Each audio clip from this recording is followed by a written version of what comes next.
naman natin para matesting ito, kabit natin. Yan.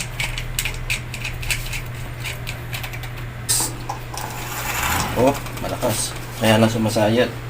Yun ang alamin natin. So 1.2 pa lang yun, pero grabe yung lakas.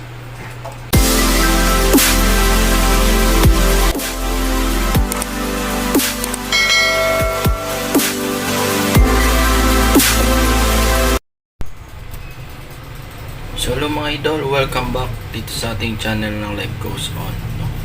So actually panibago tayong problema dito sa ating exhaust fan kasi nasira na. So mahina na yung motor, kaya tinanggal ko na naman. Mainit kasi pag walang singaw, no? Pag sumisingaw sa bahay mainit, kaya ang gagawin natin ngayon ay pina-rewind ko yung ating motor. So ito yung pinaka-motor, no, ng exhaust fan.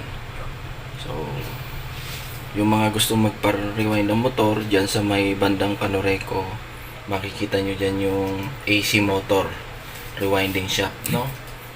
Shout out natin sa may-ari ng AC motor rewinding shop na si Sir. Kuyang technician diyan na magaling, nagre-rewind siya niyan. So tatanungin nyo naman ako mga idol, magkano ang presyohan ng pagpa-rewind, kasi kung mahal din naman ay bumili na lang ng bagong exhaust fan. Actually makakatipid pa rin kayo mga idol, kasi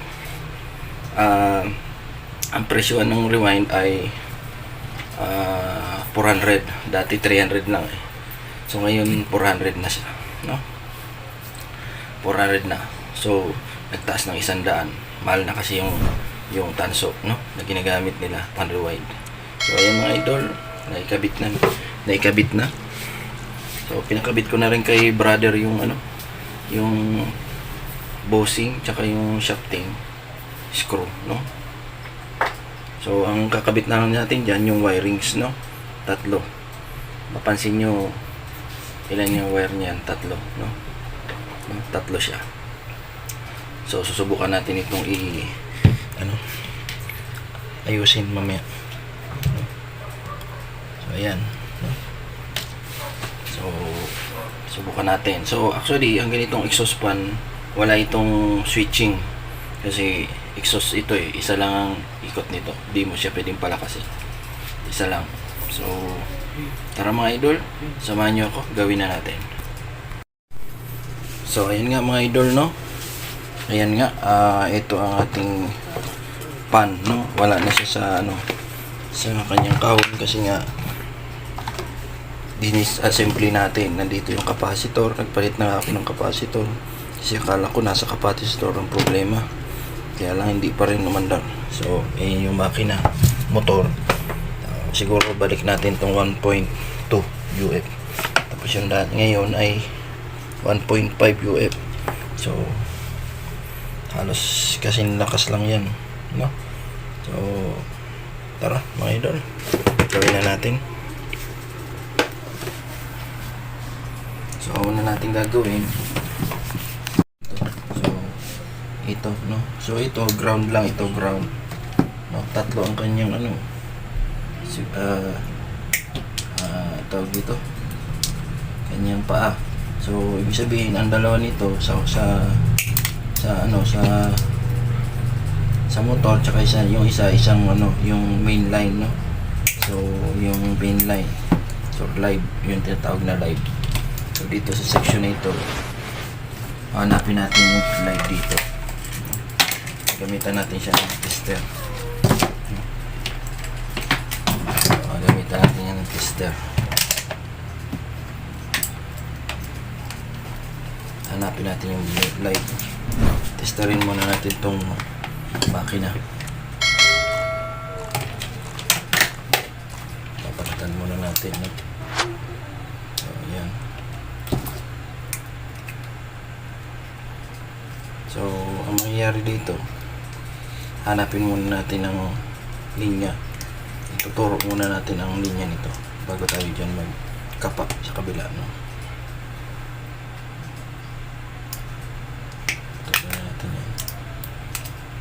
So, sa pamamagitan ng tester, malalaman natin kung alin dyan ang common dito sa motor at hindi. Yan. So, let's go. So, dito tingnan natin. So, tingin ko pa lang itong pinaka-line. No? Line. Ito yung line, ano? Atin. Okay, pumalo. Baliktarin natin yung main. Main tsaka ito. Okay, pumalo. Dito tayo. Pumalo din. Ibig sabihin lahat yan ay gumagana. So, napansin natin ito ang main line. Ito yung main. No, main yung pula or live. Tapos ito naman ang magiging connection nito, capacitor. Isa dito ang magdudugtong papunta sa switch. Isang linya pa. No? So, dito naman tayo. Saksakan. Tutukuhin natin dito kung alin dito yung ano. Actually meron siyang ganito kasi nga para iwas sunog, no? Iwas sunog. So tingnan natin, putulin natin to, balik natin yung dating capacitor kasi okay man siya, okay pa ang ano, capacitor. Bababaan natin ng 1.5 kasi masyadong mataas yung 1.5, dapat 1.2 lang kasi ano ito, idol, tawag exhaust fan lang naman siya. So unahin muna natin sa capacitor. Shoutout natin dyan ang ating mga magigiting na mga technician, no? Magagaling na technician. So yan, ginagawa kong may idol, binabalatan ko tong capacitor para ilipat natin itong wirings. So yan, putulin natin to. Pansin nyo mga idol, oh. Ito kasi 1.5, ito 1.2. So malaking pagkakaiba. Tutingnan mo, hindi pala yung tataasan mo yan kasi mas masusunog no? Ikot. So dito mga idol, ang ginagawa ko, i-connecta ko na yung ating wirings ng ating tawag doon, capacitor. So dito tingnan natin na yung black, pansinin muna natin ang linya da. Okay, so tatlo to eh. So ito yung ground, so ito yung ground, ito ang ground, ito yung linya ng isa, itong ground, itong linya tsaka ito, so itim. So pwede natin i-connecta yung yung wirings na nito. Since na mahaba naman siya, pwede na natin ito ilusot dito, ganyan, no? Ganyan. So dito natin padaanin sa ilalim.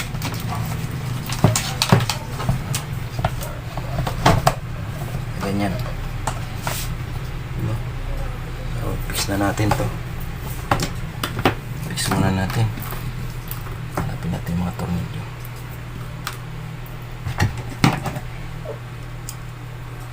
Ito.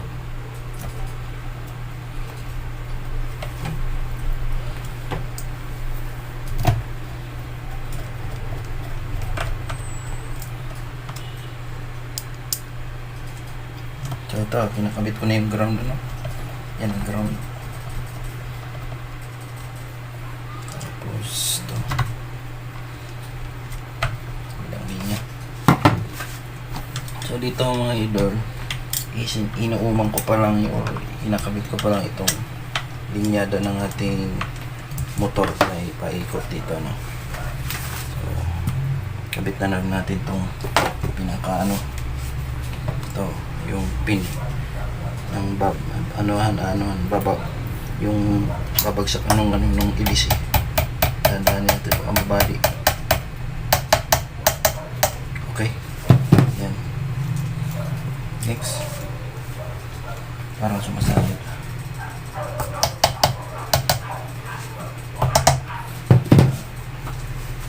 Next natin gagawin ito, nasa na? So dito ang linyada nito, susundin natin ay kailangan natin malagay ang linya ng live.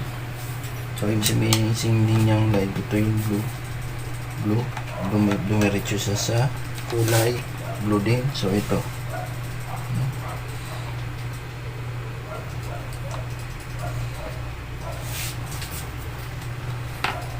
itim, ang isa niyan capacitor. So hanapin ko muna yung blue. Saan pumunta yung blue? Ito ang blue. Okay, ito yung main line na isa. Ito yung main line. So gawin natin dito sa main line, dugtong na natin itong main line, no? Putulin na natin ito. Masyadong mahaba.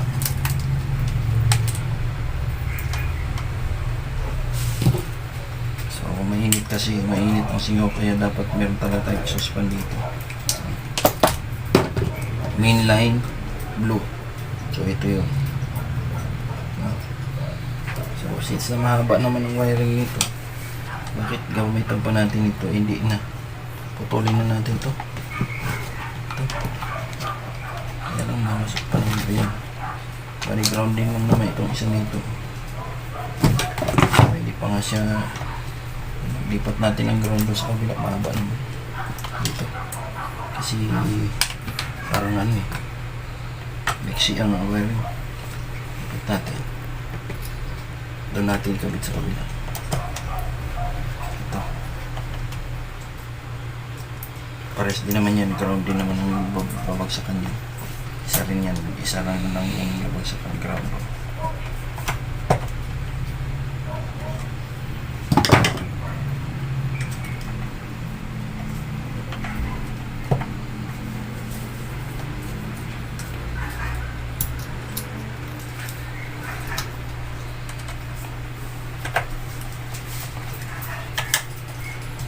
Mahaba naman ang ground. Kaya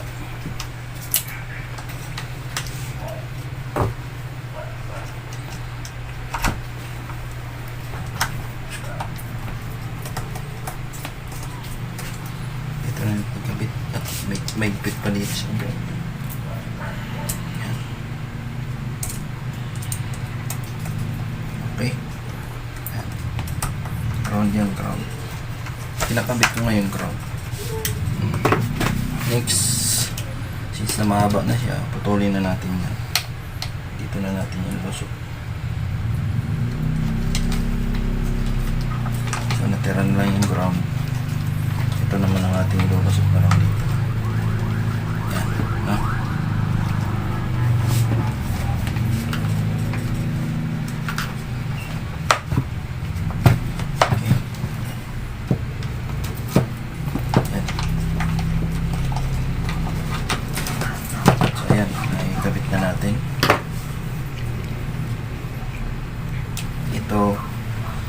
Ito ang live, no? So ang live na isa kulay blue. Tingnan natin. Tingnan natin yan. Ito. Alin ang live? Ito kulay brown. Ang ganito, putulin ko na ito. Yan ang live, no? So lagay na natin itong live dito.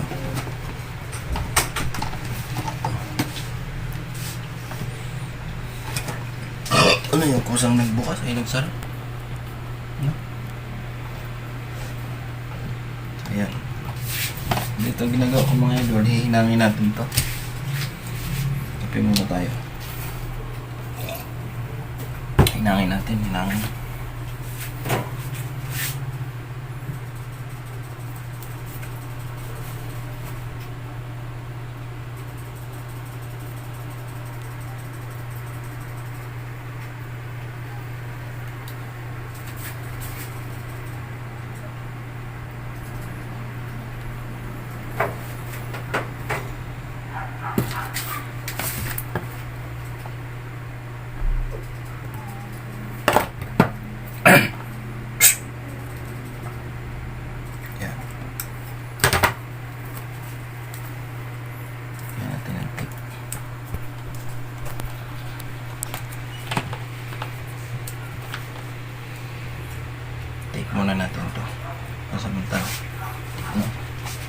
Next, ito linya ng capacitor.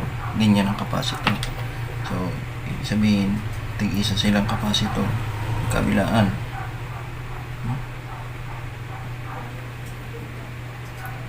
Dito. Linya ng capacitor. Actually, kahit magbaliktaran yan mga idol, okay lang. Reverse man yan o hindi. Kasi, ano yun eh, isa lang naman iikutan yan kasi exhaust fan lang yan eh. Baliktad, reverse. So, yan. So, tingnan natin kung may palo dito. Tester. O, yan, meron.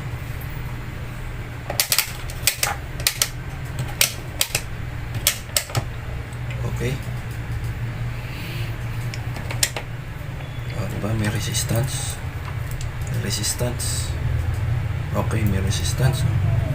Mabalo, no? Ito, tingnan mo dito sa tester. Opa. Okay, may resistance. Ngayon, tingnan ulit natin.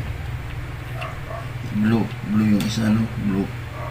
Yung isa naman ay sa kabila. So, okay. Good. So, ngayon, tutok mga dito, no? Kailangan natin ulit.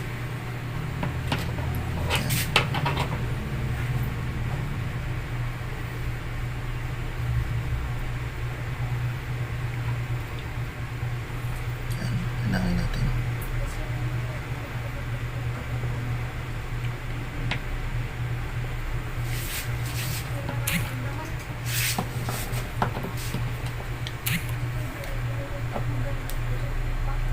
Alam mo yung pag-iinang mo ito ay talagang ano, sakto-sakto. Ay, sunog yan. Sunog. Kasusunog. Patayin mo man yan, AJ. Patayin mo. Ganap yun nga. Yan. Bali yung ginagawa ko ngayon ng mga idol ay ididikit ko nito. Yung capacitor, kinakabit ko na. Yung wirings, no? So, importante yung wiring natin dyan. Kasi baka mamaya nasunog yan, patay na. No? So, pansin nyo wala itong switching. Wala tayo, hindi tayo gumamit dito ng tinatawag na switching. No? Kasi nga, ito ay, ang ikot nito ay pabaliktad na. No?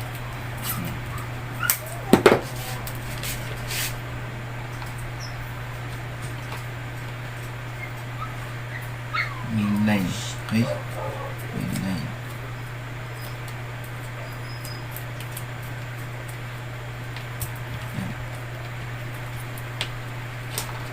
Nilipitan ko lang ating lagyan natin wiring ng tape.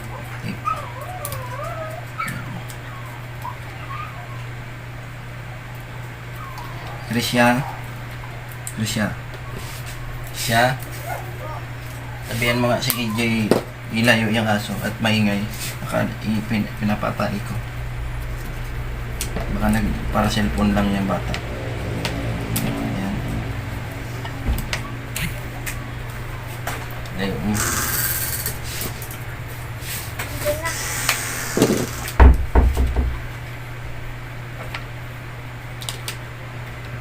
So ngayon meron pa isang linya na naka-disable. Ito yung sa natin ito.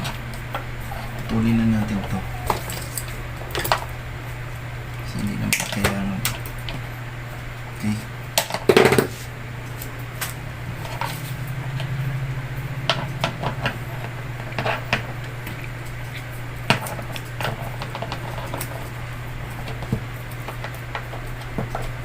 Ayan, so ready na ito, ready na sa pag-testing. Doble na lang natin ito.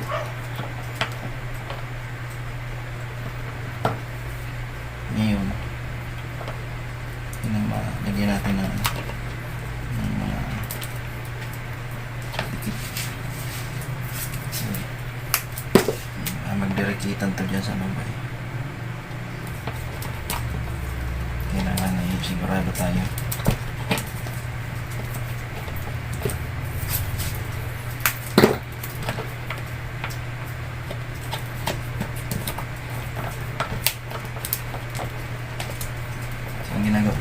idol, inayos ko lang ang connection, no?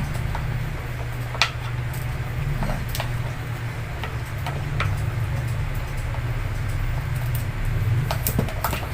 Tinitipan natin ito. So, papasok na lang natin ito sa loob. Ganyan.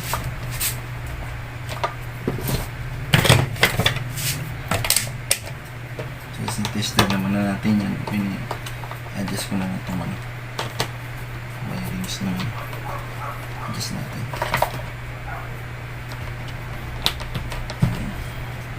Mahaba naman yan eh. Okay.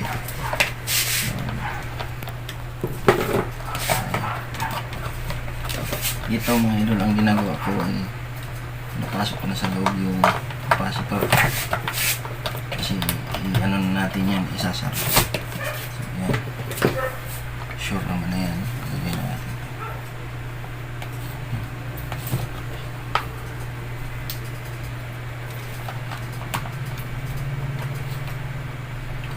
Putulan natin ito, putulan kasi nag-angat na siya, nag-iba naman dito na sa pala sa gilid. Dito na natin, hindi na natin putulan. Ayan. Sinasara ko na yung linya ng capacitor, yung tinakpan natin siya. Natira yung ground tsaka ito. So yan, wiring nito. So natin sa ilalim, mag-ilalim tayo. Ito gagawin natin, isisabihan naman natin dito sa ilalim. Yan. Okay.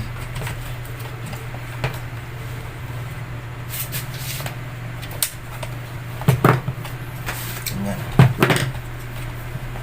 Tinago natin, ano, tinago. Ready to test. Yung gagana. Bago isaksak. Okay. Magana. So ngayon, gagawin naman natin para matesting ito, kabit natin. Yan. Oh, ano yun? May tumutunog.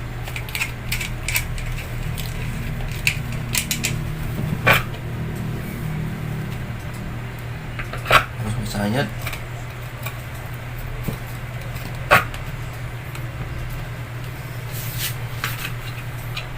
Shafting is masayad.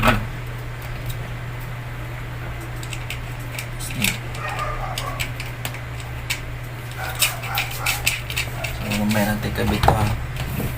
Natin ito. Natin test ito.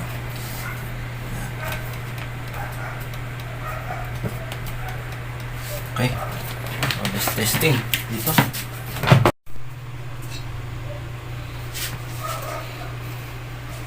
So ito mga idol ay testingin na natin, saksak na natin, no? So pag bumubuka ang exhaust fan, naangat ito na ganyan yan, no? Na open yung likod, kaya lang tinanggal ko na rin yan, hindi na rin gumagana. So tingnan natin kung masusunog, pero tested na ito. Yes.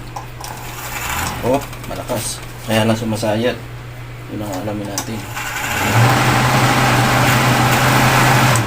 So 1.2 pa lang yun, pero grabe yung lakas.